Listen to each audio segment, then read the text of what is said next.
আজ তোমাদের সাথে শেয়ার করব কাঁচকলার কোপ্তা কারির রেসিপি। সো হ্যালো এভরিওয়ান, সবাই কেমন আছো? আশা করি তোমরা সবাই ভালো আছো। আমার একটা নতুন ভিডিওতে তোমাদের সবাইকে ওয়েলকাম। চলো ভিডিওটা একদম প্রথম থেকে শুরু করা যাক। এখানে 5 থেকে 6টা কাঁচকলা আমি ছোট ছোট করে কেটে নিয়েছি, আর নিয়েছি 3টে মতন আলু ছোট ছোট করে টুকরো করে কেটে। আলু আর কাঁচকলাটা লবণ দিয়ে ভালো করে সিদ্ধ করে নেব। এদিকে মিডিয়াম সাইজের 4 থেকে 5টা আলু ছোট ছোট করে কেটে নিয়েছি।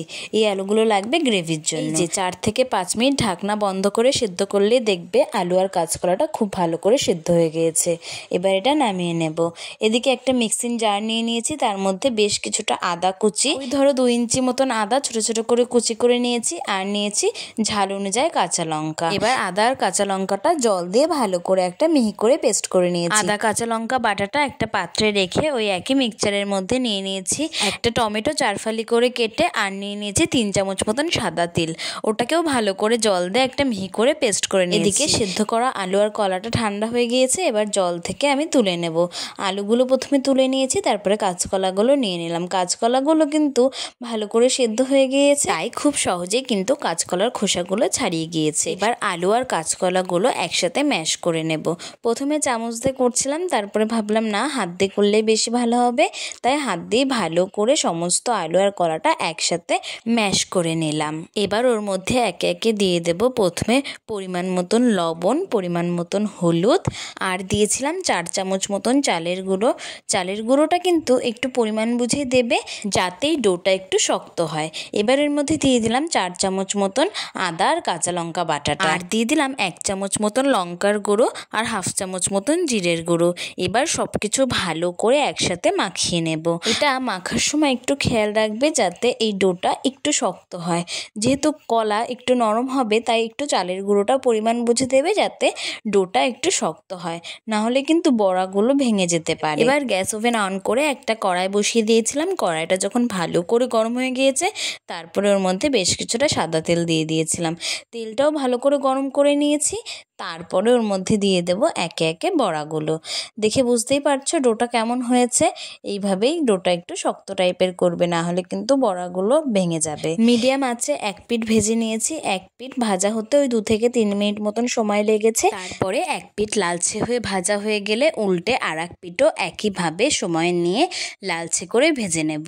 একদম মিডিয়াম আছে ভেজেছি, কিন্তু হাই ফ্লেমে দিয়ে। এই যে আর এক পিঠ ভাজা হয়ে গেলে তারপরে এক এক করে সমস্ত বড়াগুলো তুলে নেব। বাকি বড়াগুলো একইভাবে ওই তেলে ভেজে নেব। বাকি বড়াগুলো ভাজা হয়ে গেলে একইভাবে তুলে নেব সব বড়াগুলো। সমস্ত বড়াগুলো ভাজা হয়ে গিয়েছে। এবার সব বড়াগুলো তুলে আমি ওই একই তেলের মধ্যে দিয়ে দেব আগে থেকে ছোট ছোট করে কেটে রাখা আলুগুলো দিয়ে বেশ ভালো করে নাড়াচাড়া করে লালচে করে কিন্তু ভেজে নিতে হবে। ও হ্যাঁ, আলুর মধ্যে দিয়েছিলাম পরিমাণ মতন লবণ আর হলুদ। 1/2 চামচ মতন লবণ দিয়েছিলাম, 1/2 চামচ মতন হলুদ দিয়েছিলাম। দিয়ে ভালো করে নাড়াচাড়া করে লালচে করে ভেজে নিয়েছি। এই যে আলুগুলো কিন্তু বেশ লাল হয়ে ভাজা হয়ে গিয়েছে। ওই আলুগুলো ভাজতেও কিন্তু সময় লেগেছিল 2 থেকে 3 মিনিট মতন। এই যে এবার সমস্ত আলুগুলো তুলে নেব। এবার ওই তেলের মধ্যেই দিয়ে দিলাম গোটা জিরে ফোড়নের জন্য, আর দিয়েছিলাম 2টো শুকনো লঙ্কা। দিয়ে ফোড়নটা কিন্তু বেশ ভালো করে ভাজা ভাজা হওয়া পর্যন্ত অপেক্ষা করেছি। ফোড়নটা ভালো করে ভাজা হয়ে গেলে ওর মধ্যে দিয়ে দিলাম আদা আর কাঁচা লঙ্কা যে বাটাটা ছিল। তারপর একটু নাড়াচাড়া করে ওর মধ্যে দিয়ে দিলাম পরিমাণ মতন লবণ হলুদ। এখানে 1 চামচ লবণ আর 1 চামচ হলুদ দিয়েছিলাম, আর দিয়ে দিলাম অল্প একটু চিনি। তারপরে আবারও একটু নাড়াচাড়া করে ওর মধ্যে দিয়ে দিলাম 1 চামচ মতন কাশ্মীরি লঙ্কার গুঁড়ো। দিয়ে আবারও বেশ ভালো করে কিছুক্ষণ নাড়াচাড়া করে মশলাটা হালকা ভাজা ভাজা হয়ে গেলে তারপরে ওর মধ্যে দিয়ে দেব আগে থেকে বেটে রাখা যে টমেটো আর সাদা তিলের পেস্টটা, ওই পেস্টটা দিয়ে দিলাম, আর ওই বাটি ধুয়ে বেশ কিছুটা জল দিয়ে দিলাম। এবার ভালো করে মশলাটা নাড়িয়ে চাড়িয়ে কষিয়ে নিতে হবে। আর হ্যাঁ, এখানে সাদা তিলের বদলে কিন্তু তোমরা চারমগজ বা কাজু বাদামও দিতে পারো। এখানে দিয়ে দিলাম বেশ কিছুটা কসুরি মেথি। দিয়ে আবারও বেশ ভালো করে নাড়াচাড়া করে মশলাটা কষে মশলার থেকে যখন তেল ছেড়ে আসবে, তখন ওর মধ্যে আগে থেকে ভেজে রাখা আলুগুলো দিয়ে দেব। আলুগুলো দিয়েও বেশ কিছুক্ষণ নাড়াচাড়া করে আলুগুলো মশলার সাথে মিশিয়ে কষিয়ে নেব। এই যে আমার আলু আর মশলাটা কিন্তু বেশ ভালো করে কষানো হয়ে গিয়েছে। এবার ওর মধ্যে দিয়ে দেব পরিমাণ মতন জল। এবার একটু নাড়াচাড়া করে তারপরে ঢাকনা বন্ধ করে রেখে দেব ঝোলটা ফুটে আসার জন্য। বেশ কিছুক্ষণ ঢাকনা বন্ধ করে রেখেছিলাম, তারপরে ঢাকনা খুলে দেখি ঝোলটা ভালো করে ফুটে এসেছে। এবার যে সেদ্ধ আলুটা ছিল ওখান থেকে না একটা আলু তুলে রেখেছিলাম, সেই আলুটাই হাত দিয়ে ম্যাশ করে এর মধ্যে দিয়ে দিলাম। এবার ভালো করে নাড়াচাড়া করে আবারও বেশ কিছুক্ষণ ঝোলটা ফোটার জন্য অপেক্ষা করব। ঝোলটা যখন ভালো করে ফুটে আসবে তখন ওর মধ্যে দিয়ে দেবো কাঁচকলার বড়াগুলো।